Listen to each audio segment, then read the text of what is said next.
Lanjutan bagian 3. Setelah Machiavelli memulai yang lain, mungkin proyek yang lebih ambisius telah kita kenal dengan baik. Hobbes dan Locke, para pendiri liberalisme modern, berusaha untuk menghapuskan timos dari kehidupan politik bersama dan menempatkannya kembali dalam suatu kombinasi hasrat dan pemikiran.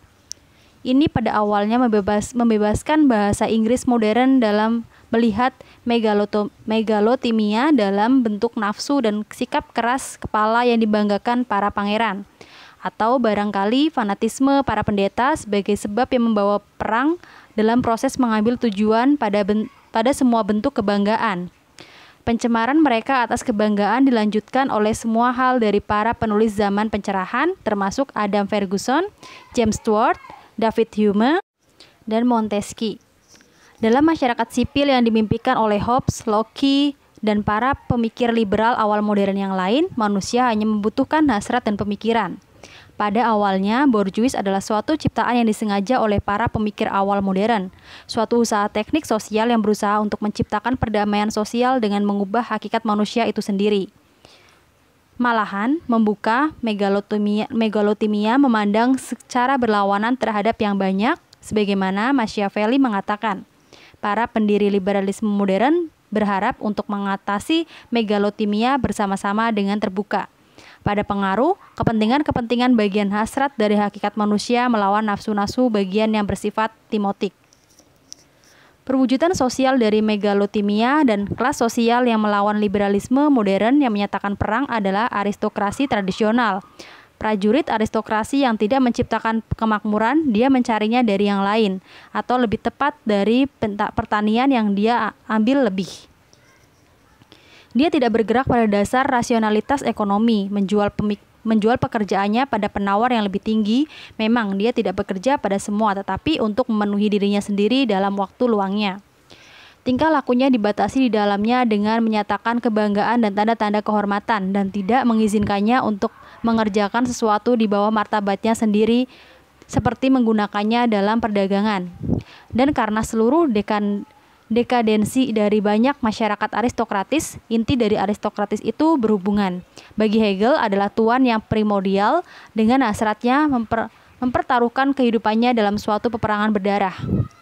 Oleh karena itu, perang mengembalikan pusat pada jalan hidup yang aristokratis dan perang, sebagaimana kita tahu, secara ekonomi adalah suboptimal. Kebanyakan lebih baik kemanusiaan untuk meyakinkan prajurit yang aristokratis dari kesombongan ambisinya dan untuk mengubahnya ke dalam suatu perdagangan yang damai yang kegiatannya memperkaya yang ada di sekelilingnya juga.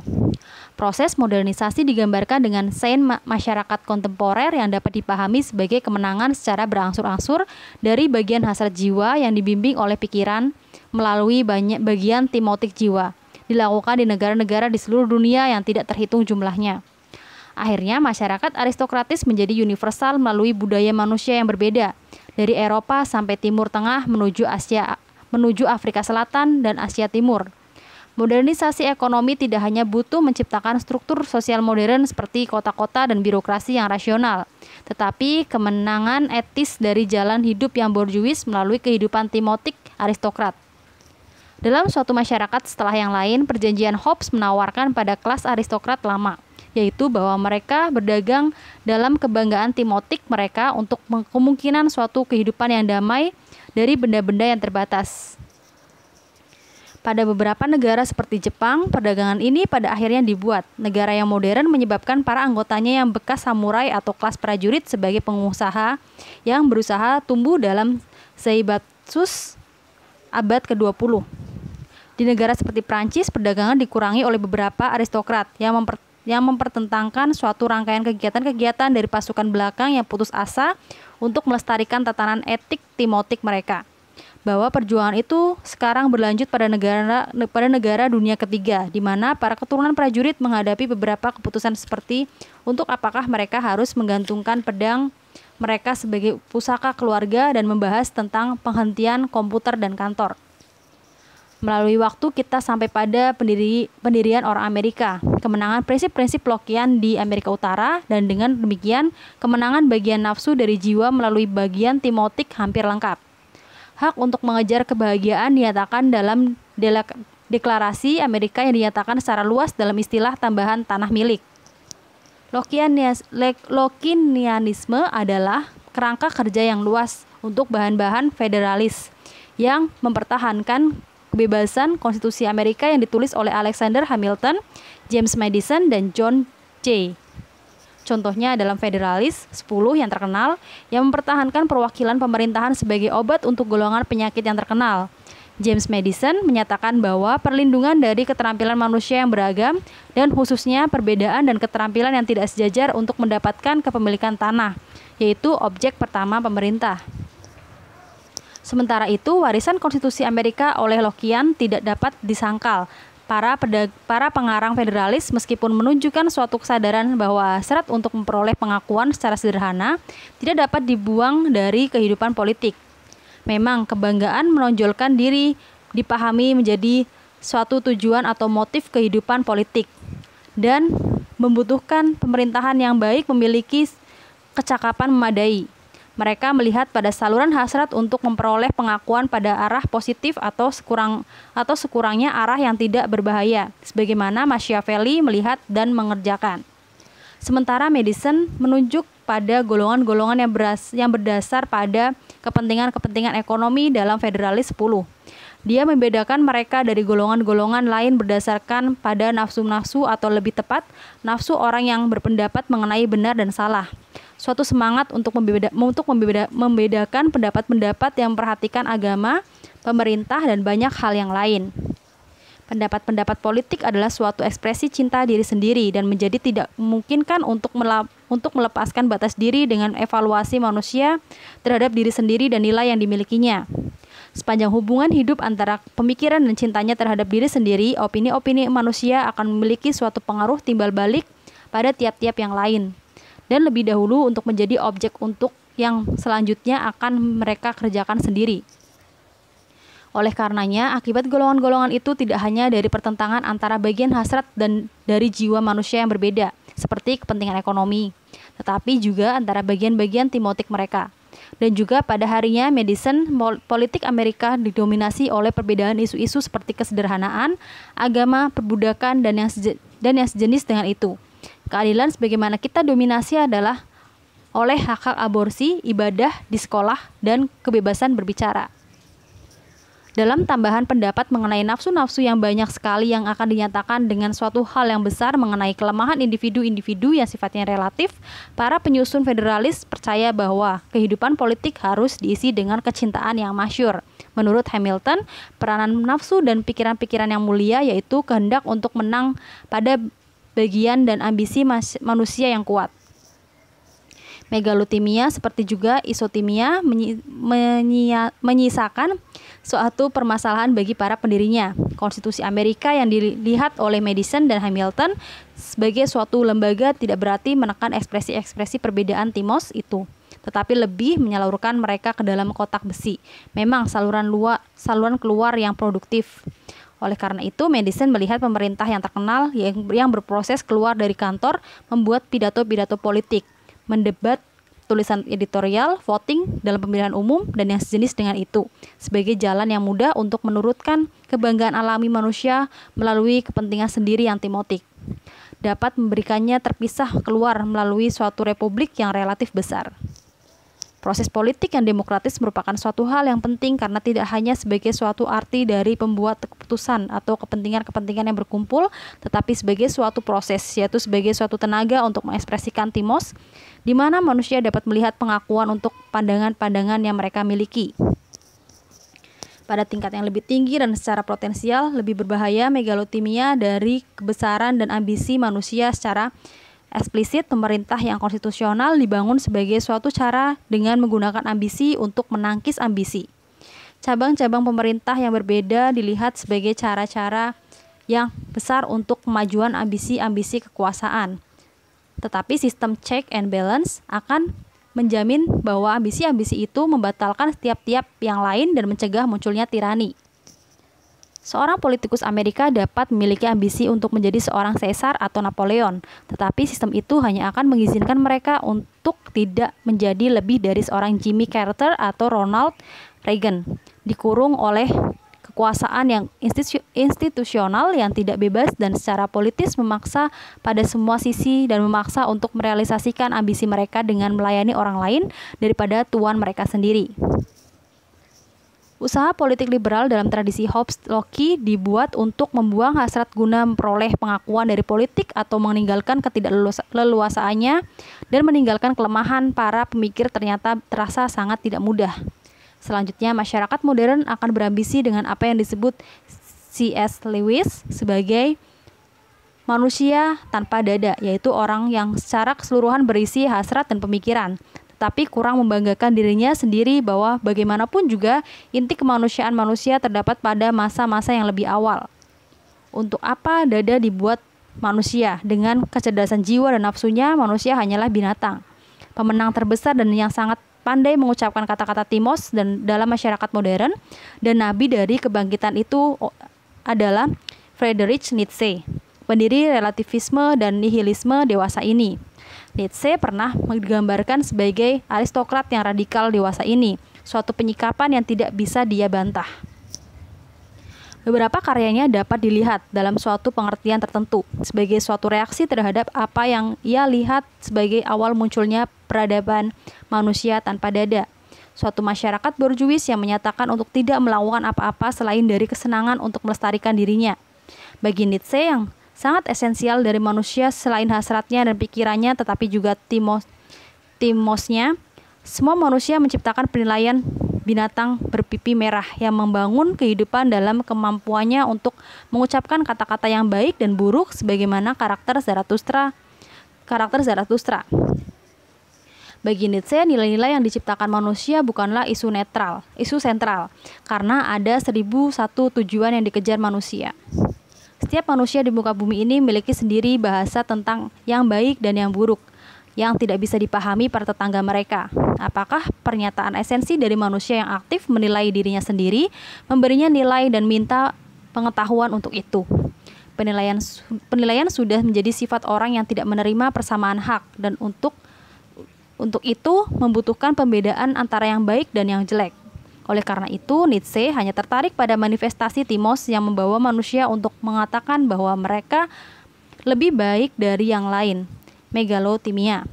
Konsekuensi yang buruk dari modernitas adalah usaha dari para penciptanya, Hobbes dan Locke, untuk membagi manusia dari kekuasaan yang menilainya atas nama kemauan psikologis dan akumulasi benda.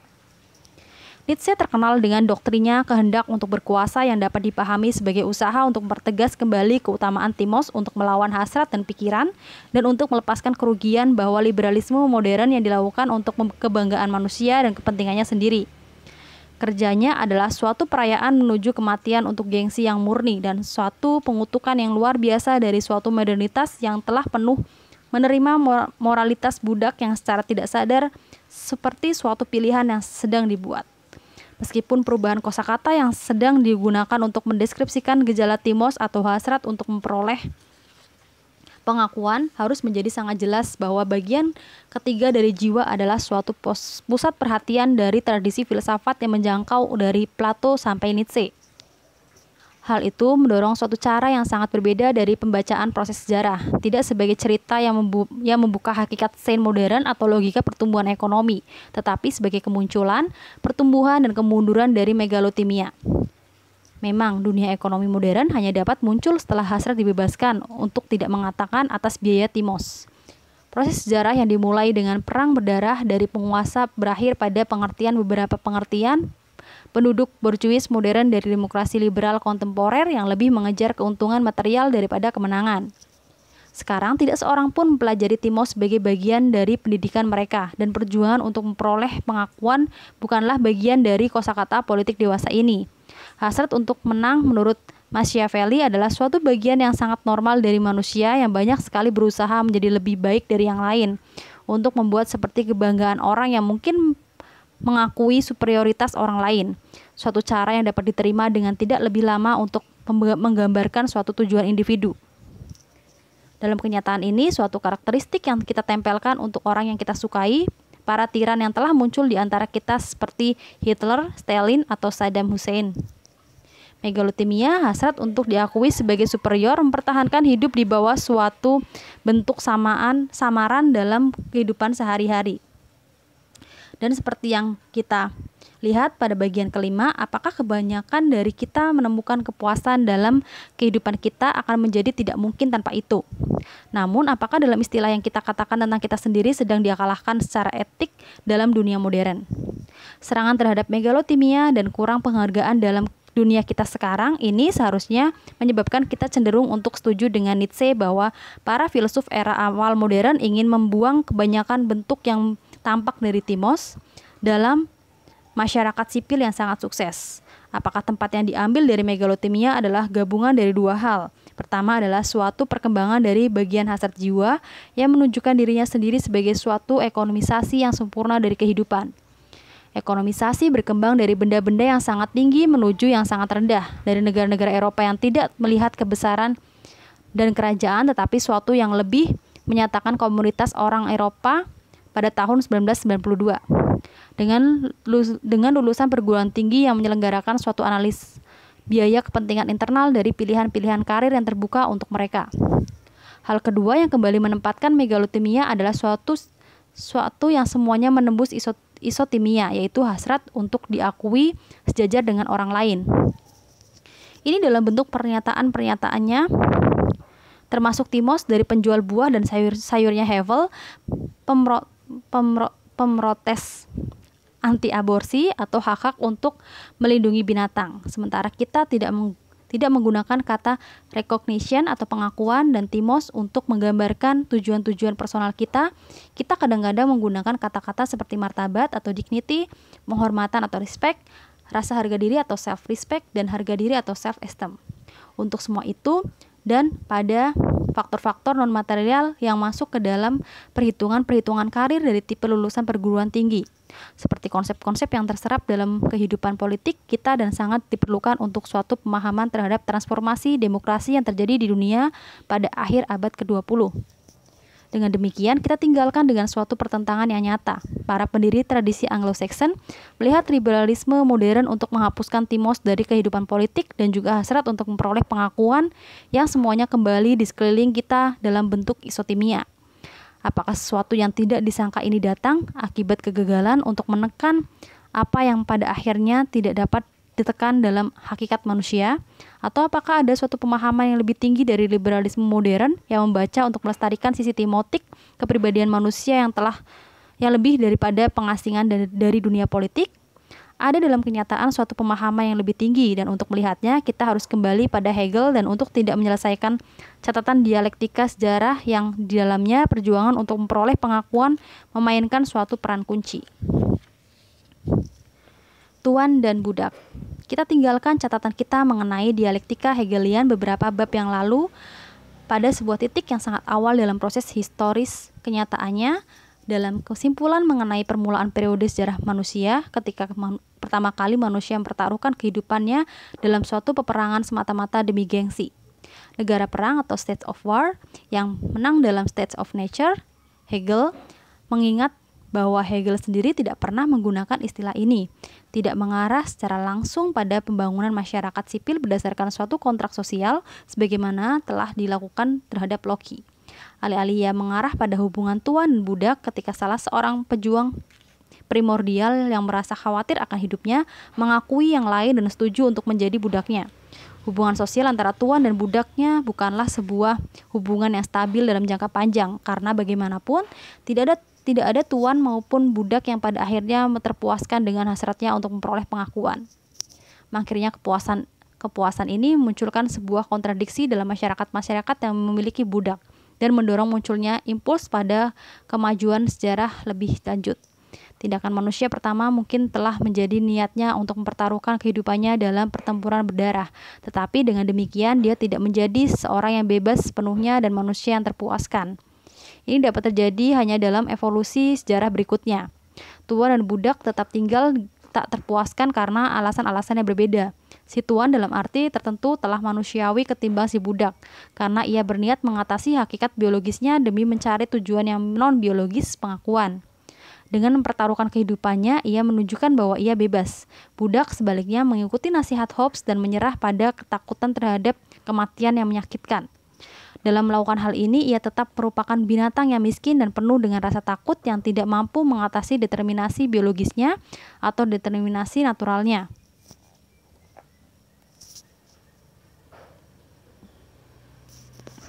Namun kurangnya kebebasan budak, kemanusiaan yang tak sempurna merupakan sumber dari dilema si tuan. Karena si tuan menginginkan pengakuan oleh manusia lain, yaitu pengakuan akan nilai dan martabat kemanusiaan oleh manusia lain yang memiliki nilai dan martabat. Namun dengan memenangkan perang gengsi atau the prestige battle, ia diakui oleh seorang yang telah menjadi budak yang kemanusiaannya tidak teraih karena adanya rasa takut yang alami pada kematian. Oleh karena itu, nilai tuan diakui oleh seseorang yang tidak cukup manusiawi. Ini berkaitan dengan pengalaman common sense kita tentang pengakuan. Kita menilai pujian atau pengakuan atas nilai kita jauh lebih tinggi jika ia berasal dari seseorang yang kita hormati atau penilaiannya kita percayai. Dan lebih dari semuanya adalah jika ia diberikan secara bebas ketimbang dipaksakan. Anjing kesayangan kita mengakui kita dalam arti tertentu ketika dia mengibas-ngibaskan ekornya ketika menyambut kita pulang ke rumah, tetapi dia juga mengakui setiap orang dengan cara serupa.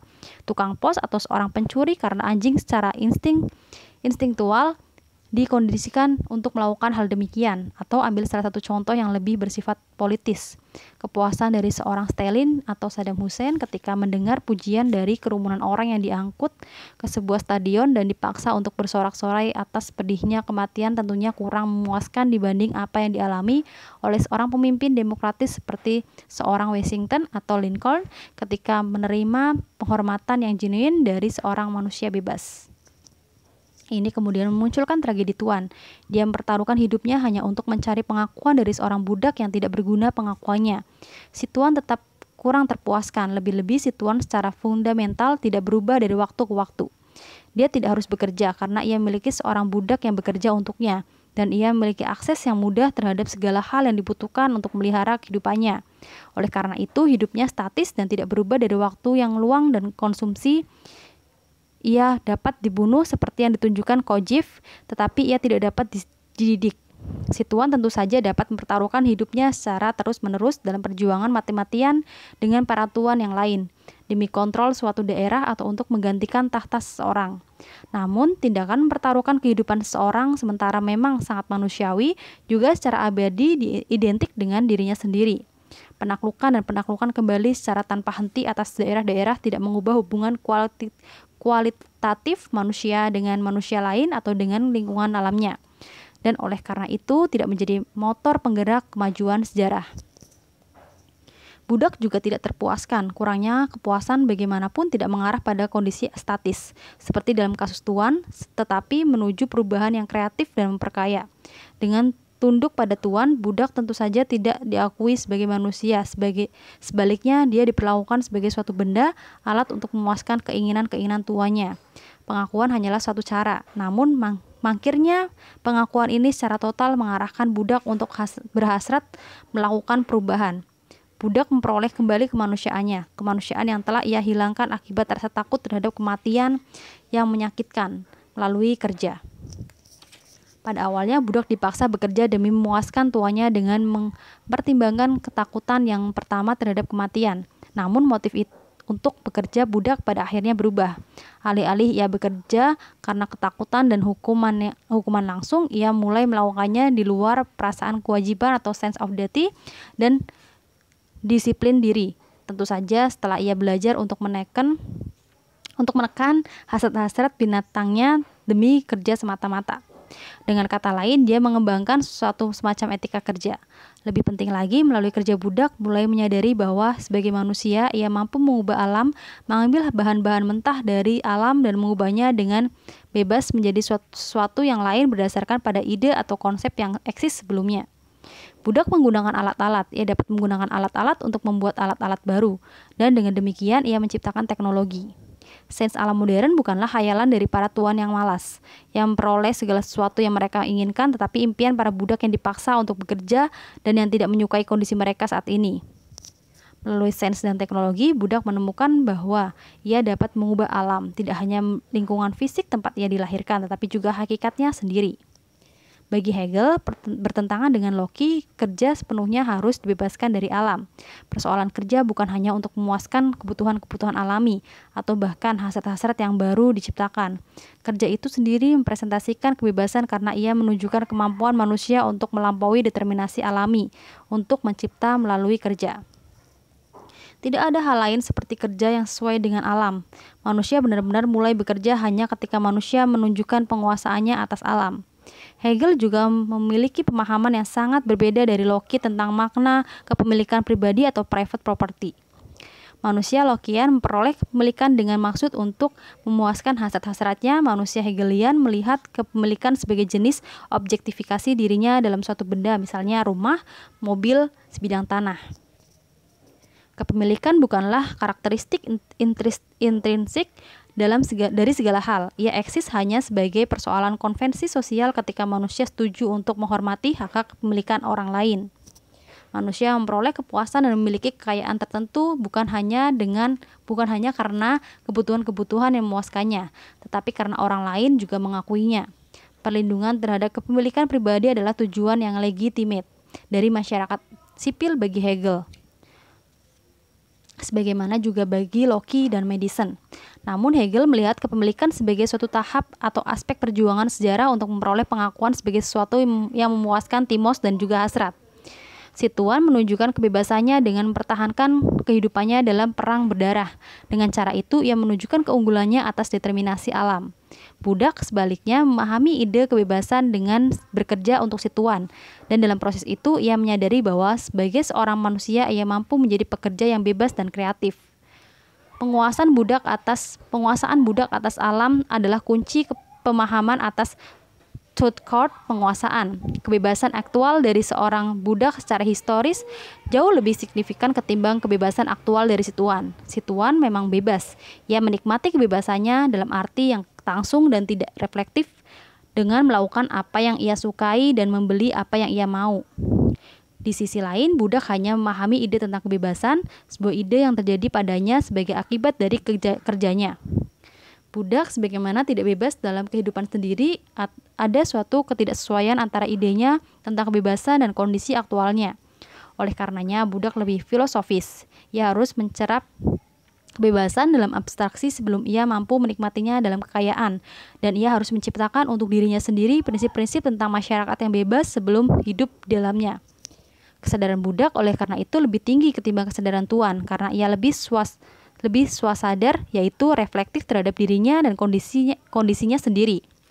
Prinsip-prinsip tahun 1776 atau 1789 mengenai kebebasan dan persamaan tidak tumbuh dalam kepala para budak secara spontan. Budak tidak memulai dengan menentang Situan, tetapi menjalani sebuah proses panjang dan menyakitkan tentang suap pendidikan, seperti ia mengajarkan dirinya sendiri untuk menanggulangi ketakutannya pada kematian dan mengklaim kebebasannya yang sejati. Budak dengan merefleksikan kondisinya dan ide tentang kemerdekaan yang abstrak membangun beberapa versi kebebasan awal sebelum dia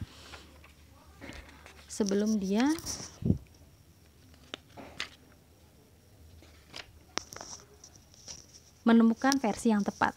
Versi-versi awal itu adalah bagi Hegel dan bagi ideologi-ideologi Marx, yaitu konstruk-konstruk intelektual yang tidak benar dalam dirinya sendiri, tetapi bersifat reflektif terhadap substruktur realitas yang paling penting, realitas tuan dan budak. Sementara tetap mengandung bibit dari ide kebebasan, mereka berusaha untuk merekonsiliasi budak dengan realitas atau kurangnya kebebasan budak. Dalam fenomenologi, Hegel mengidentifikasi beberapa ideologi budak ini, termasuk filsafat-filsafat seperti stoicisme dan skeptisisme. Namun, ideologi budak yang paling penting dan merupakan suatu ideologi yang secara amat langsung mengarah pada realisasi masyarakat-masyarakat berdasarkan kebebasan dan persamaan di bumi ini ialah Kristen, agama yang mutlak. Hegel berbicara tentang Kristen sebagai agama yang mutlak, tidak keluar dari segala bentuk etnosentrisme yang picik, tetapi karena hubungan historis objektif yang eksis antara doktrin Kristen dan munculnya masyarakat-masyarakat demokratis liberal di Eropa Barat. Sebuah hubungan yang diterima oleh sejumlah pemikir berikutnya seperti Weber dan Nietzsche. Ide kebebasan menerima bentuknya yang penultimate, Dalam Kristen, menurut Hegel, karena agama ini merupakan yang ajaran pertama kali membangun prinsip persamaan universal seluruh manusia dalam pandangan Tuhan, atas dasar kemampuan manusia untuk melakukan pilihan moral atau kepercayaan, yaitu Kristen mempertahankan bahwa manusia adalah bebas, tidak bebas dalam pengertian kebebasan formal menurut pengikut Hobbes dari keterbatasan fisik, tetapi secara moral bebas memilih yang benar dan yang salah. Manusia telah dijatuhkan seekor binatang yang telanjang dan miskin, tetapi dia mampu juga melakukan regenerasi spiritual melalui kapasitasnya untuk melakukan pilihan bebas dan kepercayaan.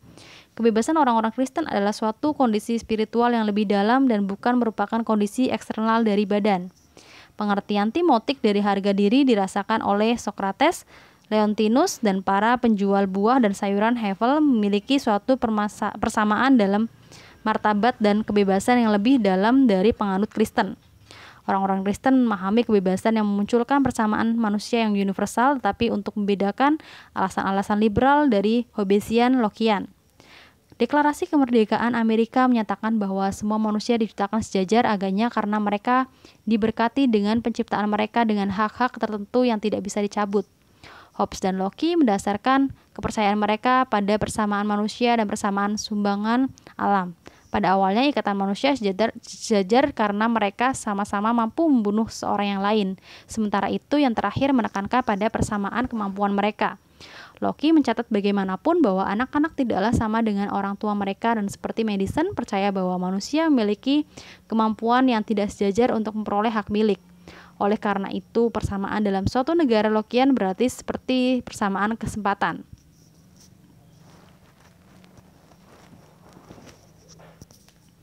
Persamaan dalam agama Kristen sebaliknya berdasarkan pada kenyataan bahwa manusia diberi kesempatan dalam suatu kemampuan yang khusus, kemampuan pilihan moral. Semua manusia dapat menolak atau menerima Tuhan, mengerjakan kebaikan atau kejahatan. Pandangan Kristen dalam bidang persamaan digambarkan oleh Dr. Martin Luther King.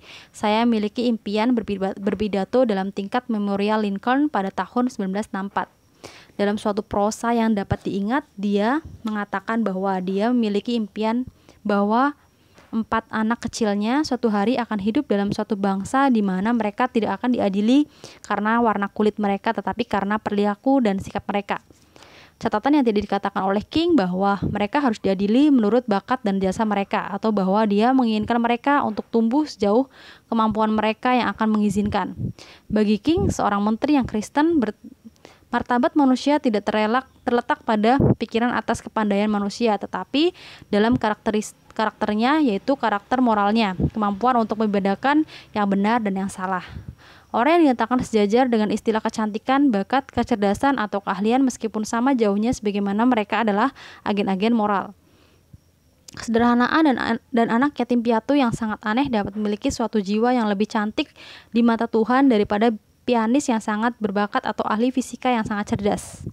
Kontribusi Kristen untuk perkembangan sejarah adalah untuk membuat terang pada budak versi kebebasan manusia ini dan untuk membatasi baginya dalam pengertian apakah semua manusia dapat dipahami untuk memiliki martabat.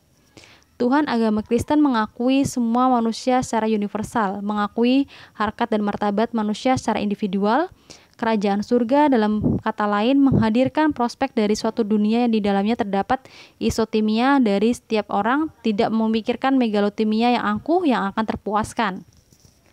Problem agama Kristen bagaimanapun apakah itu hanya mengembalikan ideologi budak yang lain adalah tidak benar dalam menanggapi hal penting tertentu. Agama Kristen menyatakan realisasi dari kebebasan manusia tidaklah sekarang di dunia, melainkan hanya dalam kerajaan surga. Agama Kristen dengan kata lain memiliki konsep kebebasan yang benar, tetapi bertujuan untuk mendamaikan dunia yang nyata dari para budak untuk mengurangi kebebasan mereka dengan mengatakan pada mereka tidak untuk mengharapkan kebebasan dalam dunia ini. Menurut Hegel bahwa agama Kristen tidak menyatakan bahwa Tuhan tidak menciptakan manusia, tetapi bahwa manusia yang menciptakan Tuhan. Dia menciptakan Tuhan sebagai suatu bentuk proyeksi dari ide kebebasan. Tuhan dalam agama Kristen kita ketahui sebagai zat yang menyempurnakan Tuhan dari alam dan dirinya sendiri. Namun kemudian agama Kristen tidak memproses untuk memperbudak dirinya sendiri menuju Tuhan yang telah dia ciptakan sendiri. Dia telah mendamaikan dirinya sendiri dengan suatu kehidupan perbudakan di dunia dalam kepercayaan yang akan diselamatkan lebih lanjut oleh Tuhan. bila dalam kenyataannya dia dapat menjadi penyelamat yang dimilikinya. Jadi agama Kristen adalah suatu bentuk dari aliensi, yaitu suatu bentuk perbudakan baru di mana manusia memperbudak dirinya sendiri untuk sesuatu. Dia telah ciptakan sendiri dengan cara untuk menjadi terbagi melawan dirinya sendiri. Ideologi budak terbesar yang terakhir, agama Kristen menyatakan untuk budak suatu pandangan tentang apakah kebebasan manusia itu harus diberikan. Manusia ia dapat memberikan suatu jalan keluar yang praktis dari perbudakannya. Ia mengizinkannya untuk melihat dengan lebih jelas objektivitasnya, membebaskan dan mengotonomikan individu yang diizinkan untuk kebebasan dan otonominya diakui secara universal dan secara timbal balik oleh semua manusia. Budak melalui kerjanya mengerjakan banyak kerja yang membebaskan dirinya sendiri. Dia telah melakukan menaklukkan alam dan mengubahnya menurut ide-ide yang dimilikinya. Dan dia menuju pada suatu kesadaran diri dari kemungkinan kebebasan yang dimilikinya.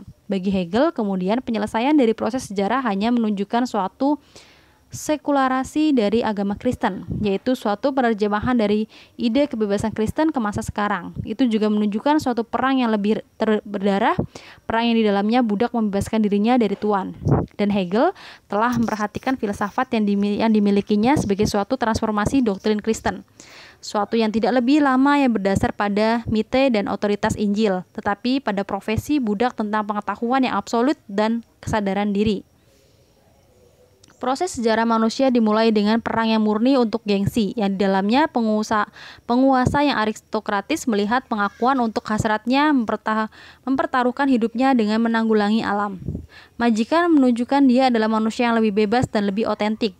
Namun budak dan kerjanya bukanlah tuan dan perjuangannya yang mendorong kemajuan proses sejarah. Budak pada akhirnya menerima perbudakan keluar dari merasa takut akan kematian, tetapi tidak seperti pikiran Hobbes bahwa manusia melihat pelestarian diri.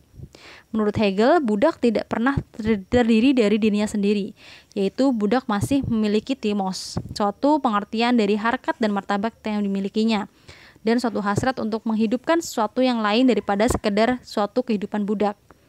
Timosnya diekspresikan dalam kebanggaan bahwa ia telah menerima dalam kerja yang dimilikinya, dalam kemampuannya untuk memanipulasi benda-benda yang hampir tidak bernilai dari alam dan mengubahnya ke dalam suatu sikap yang mengesankan.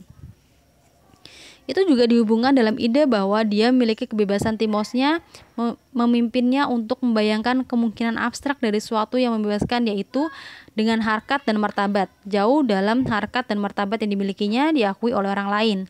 Tidak seperti manusia yang rasional menurut Hobbes, dia berusaha menekan rasa bangga yang dimilikinya. Secara bertentangan, dia tidak merasakan dirinya sendiri sebagai sesuatu yang utuh sampai dia memiliki dorongan pengakuan. Adalah kelanjutan dari hasrat budak untuk memperoleh pengakuan, yaitu menggerakkan sejarah lebih lanjut, bukanlah kepuasan yang tidak berjalan dengan sendirinya dan tidak mengubah identitas dari tuan. Negara universal dan homogen. Bagi Hegel, revolusi Prancis adalah peristiwa yang telah membawa visi Kristen mengenai suatu masyarakat yang bebas dan sama, dan mengimplementasikannya pada dunia sekarang ini.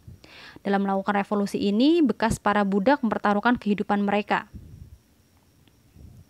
Dan di dalamnya juga mereka membuktikan bahwa mereka telah menanggulangi perasaan takut akan kematian yang pada awalnya telah menjadikan mereka sebagai budak. Prinsip-prinsip kebebasan dan persamaan kemudian dibawa oleh pasukan penakluk Napoleon ke bagian Eropa yang lain.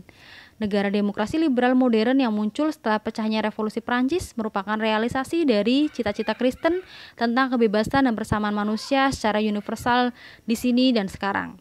Ini bukanlah upaya untuk mendewakan negara itu atau memberinya suatu signifikasi metafisis yang mangkir dalam liberalisme.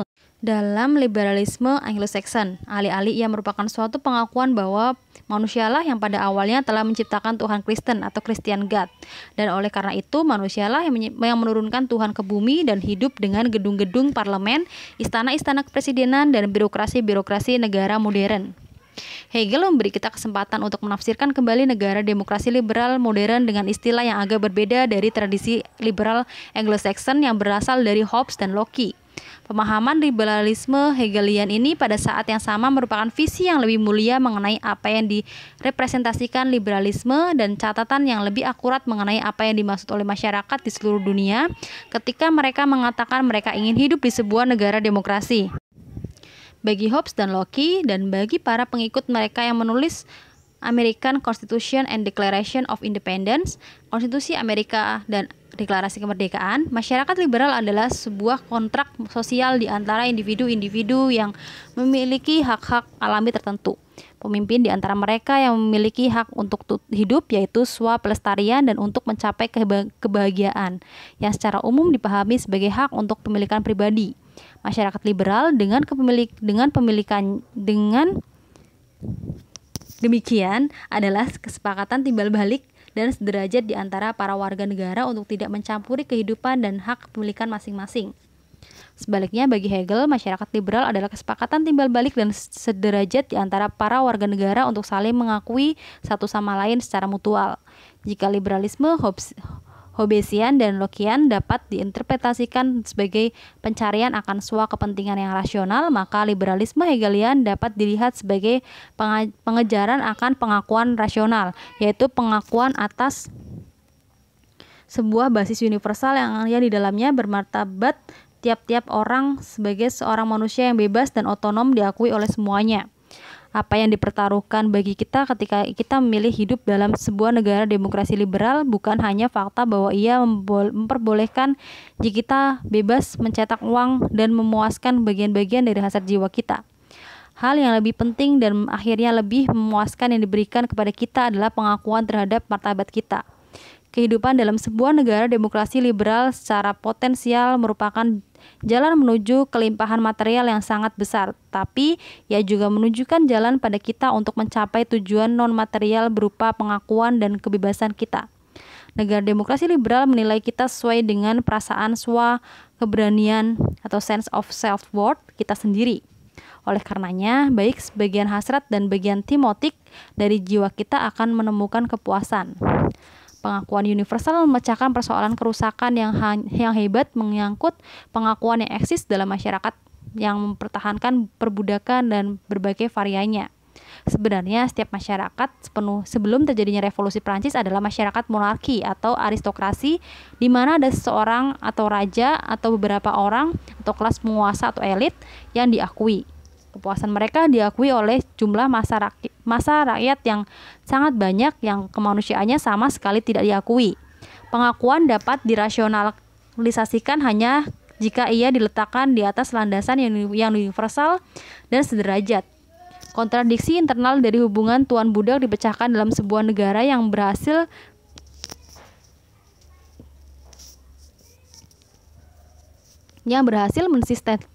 mensintesiskan moralitas tuan dan moralitas budak. Perbedaan yang sangat hakiki antara tuan dan budak dihapuskan dan bekas para budak menjadi tuan-tuan baru bukan bagian dari budak-budak yang lain, tetapi bagian dari mereka sendiri. Inilah makna semangat 1776, bukan kemenangan dari kelompok tuan yang lain, bukan pula munculnya suatu kesadaran baru sebagai budak, tetapi pencapaian suatu penguasaan dalam bentuk pemerintahan yang demokratis. Ada sesuatu baik dari tuan maupun budak yang dilestarikan dalam sintesis baru ini. Pemuasan pengakuan di pihak tuan dan kerja dari budak. Kita dapat memahami secara lebih baik rasionalitas pengakuan universal dengan mempertentangkannya dengan bentuk-bentuk pengakuan dan yang tidak rasional. Misalnya sebuah bangsa nasional, a nationalist state, yaitu sebuah bangsa di mana para warga negaranya dilarang menjadi anggota dari kelompok nasional, etnik atau ras tertentu merupakan salah satu bentuk pengakuan irasional. Nasionalisme merupakan satu bentuk manifestasi dari yang muncul dari Timos. Kaum nasionalis pada pokoknya tidak terikat dengan keuntungan ekonomi, tapi dengan pengakuan dan martabat. Kebangsaan atau nationality bukanlah ciri alami yang dibawa sejak lahir. Seorang memiliki kebangsaan hanya bila ia diakui oleh orang lain bahwa ia memilikinya. Pengakuan yang dicari seseorang bagaimanapun bukan untuk diri seseorang sebagai individu, tetapi untuk kelompok di mana ia menjadi anggotanya. Dalam arti tertentu, nasionalisme mempresentasikan sebuah transmutasi dari megalotomia pada masa-masa yang lebih awal menjadi bentuknya yang lebih modern dan demokratis. Alih-alih para pangeran individu yang berjuang demi kemuliaan pribadi. Sekarang kita miliki seluruh negara yang menuntut pengakuan atas kenegaraan mereka. Seperti halnya si tuan bangsawan, bangsa-bangsa ini telah menunjukkan diri mereka sendiri menerima resiko kematian yang menyakitkan demi memperoleh pengakuan demi tempat mereka dalam tatanan tata surya.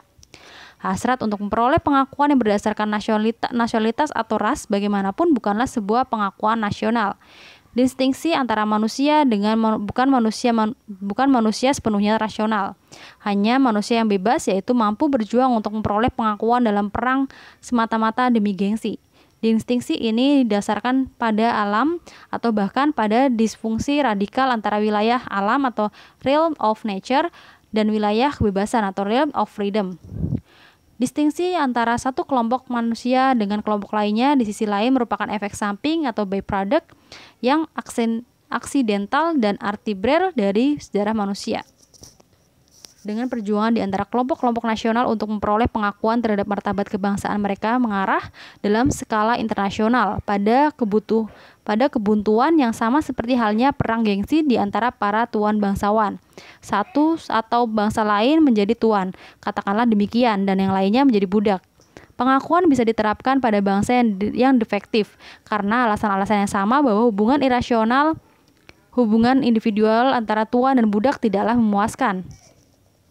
Di sisi lain, negara liberal adalah rasional karena ia mendamaikan tuntutan-tuntutan untuk memperoleh pengakuan yang saling bersaing ini pada satu-satunya basis yang mungkin dapat diterima secara mutual, yaitu atas dasar identitas individu sebagai manusia. Negara liberal pasti bersifat universal, yaitu ia menjamin pengakuan bagi seluruh warga negara karena mereka adalah manusia, dan bukan karena mereka adalah anggota-anggota dari kelompok nasional etnik atau ras tertentu. Dan itu pasti bersifat homogen sepanjang ia mampu menciptakan masyarakat tanpa kelas berdasarkan pada penghapusan pembedaan antara para tuan dan para budak. Rasionalitas dari negara universal dan homogen ini jauh lebih jelas dalam fakta bahwa ia secara sadar dibangun atas dasar prinsip-prinsip yang terbuka dan dipublikasikan, seperti yang terjadi dalam beberapa bagian konvensi undang-undang yang mengarah pada kelahiran Republik Amerika, yaitu otoritas negara tidak muncul dari tradisi zaman lama atau dari dalamnya keyakinan agama yang suram, tetapi sebagai hasil dari debat publik di mana para warga negara dari negara itu saling bersepakat menyangkut terma-terma eksplisit di mana mereka akan hidup bersama. Ia mempresentasikan salah satu bentuk swak kesadaran rasional karena untuk pertama kalinya manusia sebagai suatu masyarakat menyadari akan sifat-sifat mereka yang sebenarnya dan mampu untuk membentuk suatu komunitas politik yang eksis dalam keselarasan dengan sifat-sifat tersebut.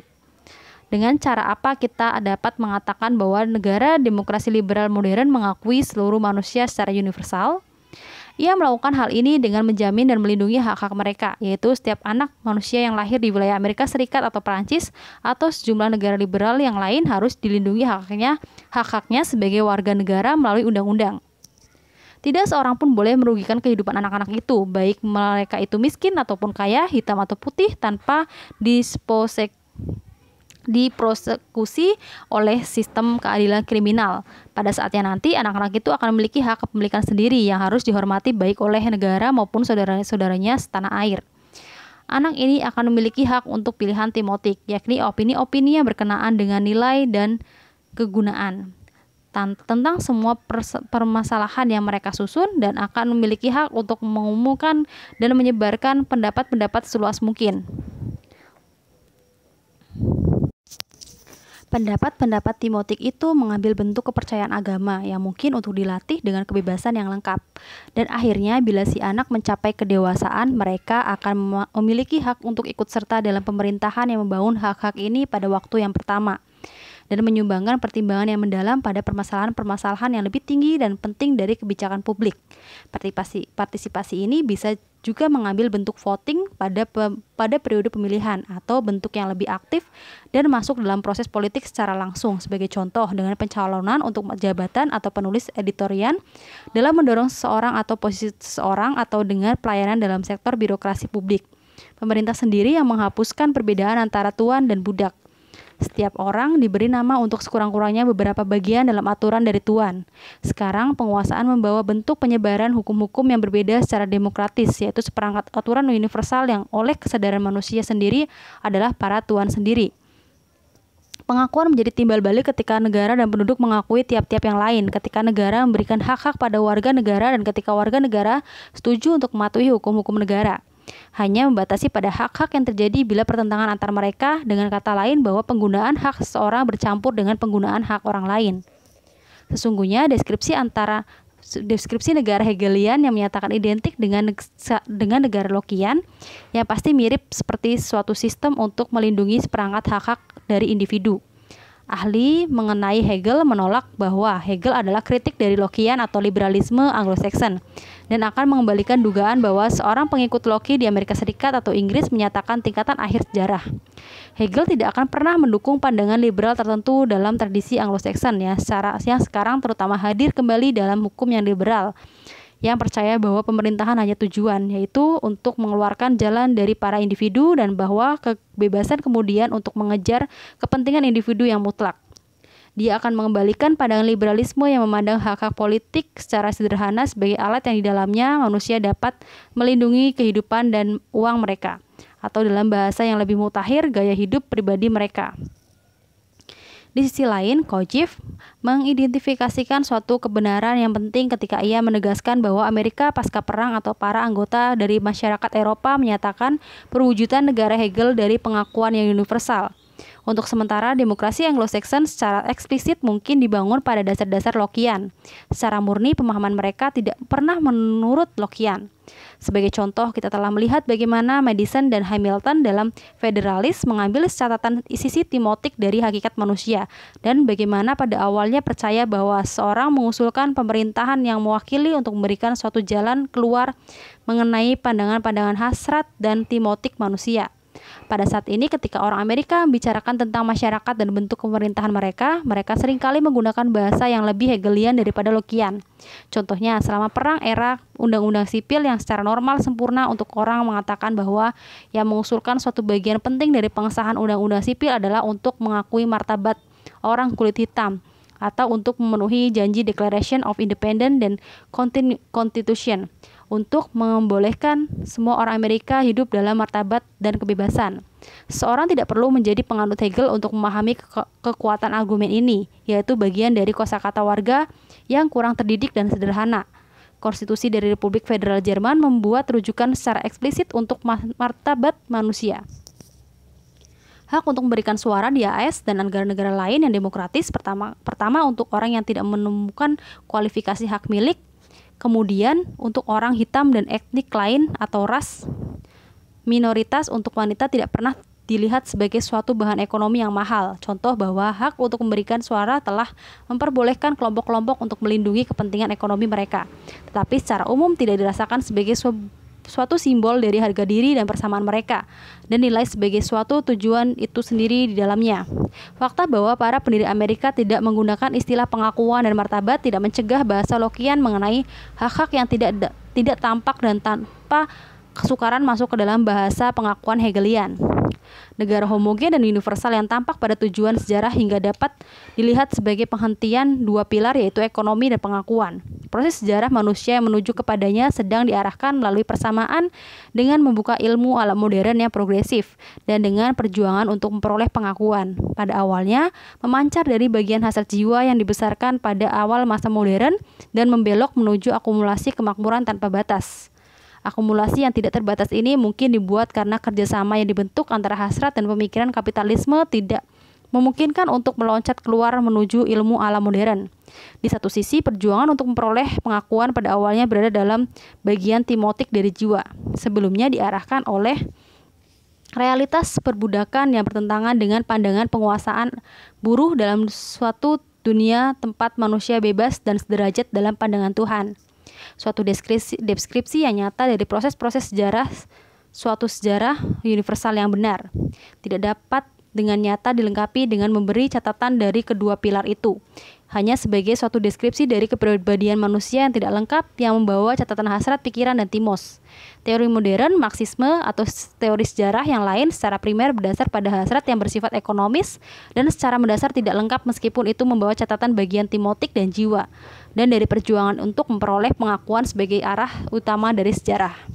Sekarang kita berbeda dalam posisi untuk menjelaskan dan menganalisa dengan detail hubungan antara ekonomi liberal dan politik liberal, dan untuk memberikan catatan tinggi mengenai hubungan antara kemajuan keindustrialisasi dan demokrasi liberal, yaitu sebagai ketetapan yang lebih awal, bukankah pemikiran ekonomi untuk demokrasi, jika semua politik yang demokratis adalah yang menahan ekonomi. Pilihan demokratis adalah suatu otonomi, dijalankan berdasarkan sekedar untuk pengakuan dan bukan hanya sekedar hasrat. Namun perkembangan ekonomi menciptakan suatu keadaan tertentu yang membuat pilihan ekonomi itu lebih mungkin.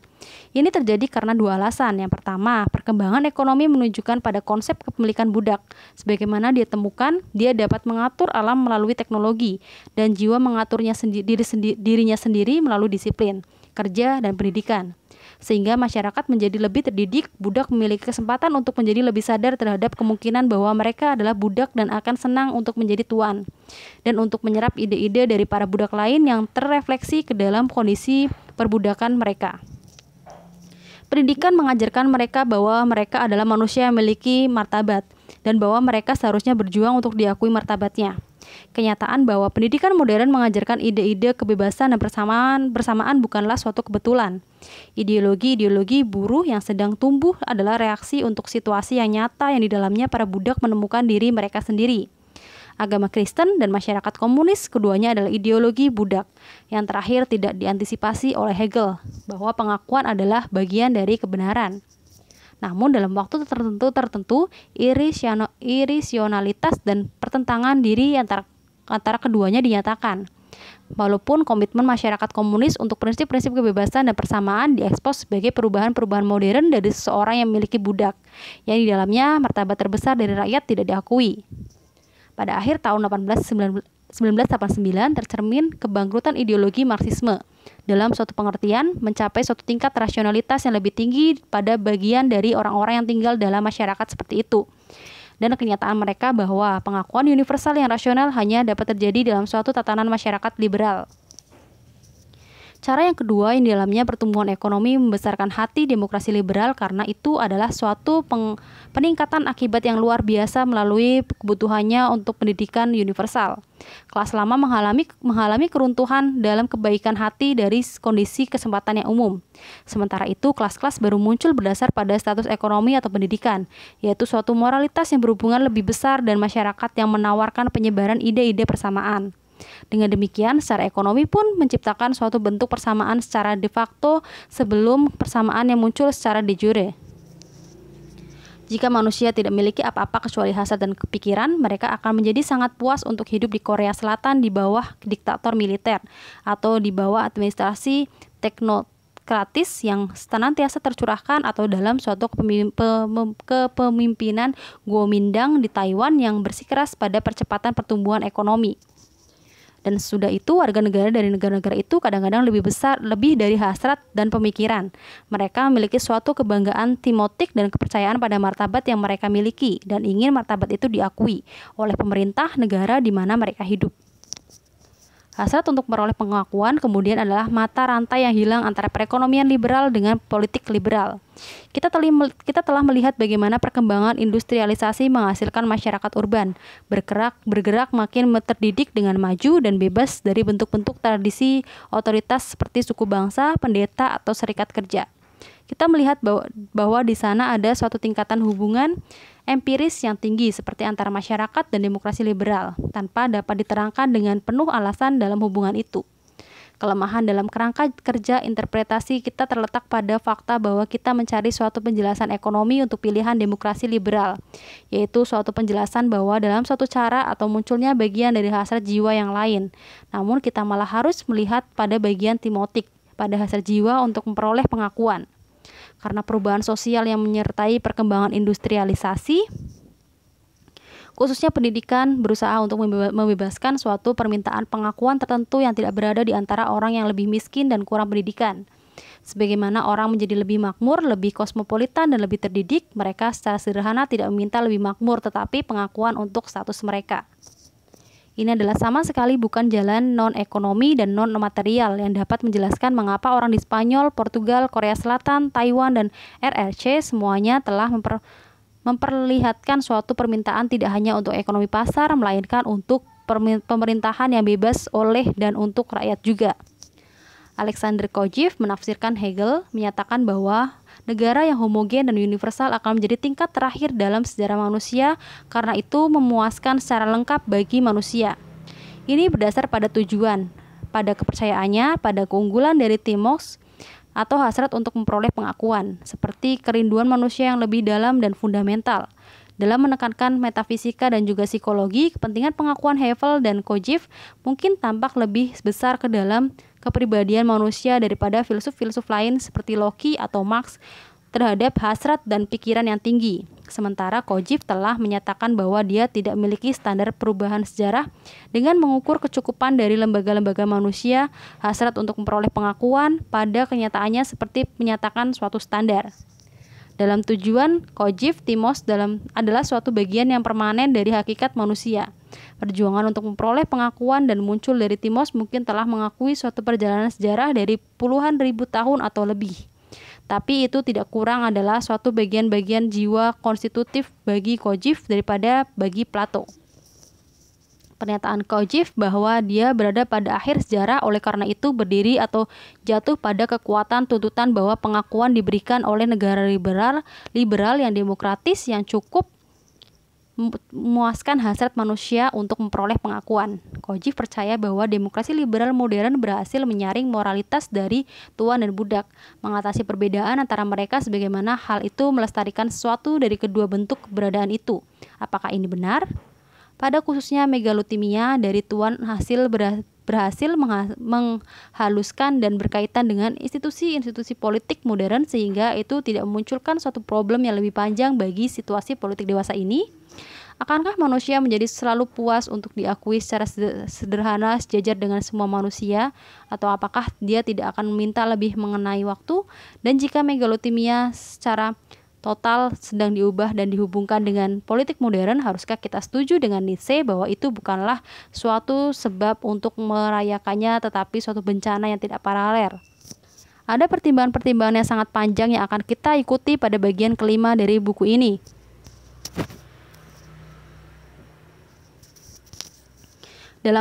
Dalam pada itu, kita akan melihat secara lebih terbuka pada perubahan aktual dalam kesadaran sebagaimana hal itu bergerak menuju demokrasi liberal. Hasrat untuk memperoleh pengakuan dapat membawa suatu selingan dari bentuk-bentuk terakhir yang rasional sebelum hal itu ditransformasikan ke dalam pengakuan yang universal dan sejajar seperti yang muncul kembali di bawah rubrik-rubrik agama dan nasionalisme yang luas. Transisi ini bukanlah suatu hal yang mulus, dan untuk memadamkan pengakuan hidup bersama yang rasional dengan bentuk-bentuk yang irasional dalam perkataan asli dari masyarakat, lebih dari kemunculan dan daya tahan dari suatu masyarakat yang mengejawantahkan pengakuan rasional kelihatan membutuhkan kehidupan bentuk-bentuk tertentu dari pengakuan yang irasional, suatu paradoks yang tidak dibicarakan Kojev secara penuh. Dalam pergaulan pada The Philosophy of Right, Hegel menjelaskan bahwa filsafat waktu yang dimilikinya tertahan dalam pikiran. Sebagai seorang filsuf, seseorang tidak dapat pergi melebihi suatu waktu dan meramalkan masa depan daripada seorang manusia yang dapat melompat melalui patung raksasa yang berdiri di Pulau Rhodes. Meskipun peringatan ini akan melihat ke depan untuk mencoba memahami prospek-prospek dan batas-batas dari pandangan revolusi liberal sekelas ini, dan apakah akibatnya akan memiliki hubungan tingkat internasional.